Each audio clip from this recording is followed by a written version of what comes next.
kajastame jooksmist, jalgrattasporti, triatloni, ujumist, suusatamist, kepikõndi, kõik, mis sinna alla mahub.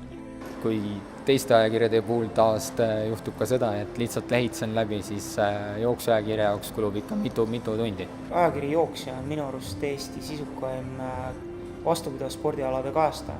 Loodetavasti leiate sealt edaspidigi väga huvitavat triatloni kohta. Ajakirjas Jooksja leiab nii harrastussportlane kui ka tippsportlane endale meelepärased lood lugemiseks. Mis on kaheldamatult Eesti üks parimaid jooksusündmusi ja jooksu üleüldse kajastav ajakiri. Kindlasti on see üks sisukamaid ajakirju Eestis ja mis mulle väga meeldib, on see, et Jooksja on hästi kujundatud, lood on sisukad, alati on head pildid ja loomulikult, et jooksjad teevad professionaalid. Jooksja on mõeldud kõigile jooksjatele siin Eestis ja kui me tahame oma jooksusõnumeid nende jooksjateni viia, siis see ongi väga hea kanal, et seda tuleks kasutada, et kõik jooksjad saaks teada, mida uut ja põnevat meil pakkuda on.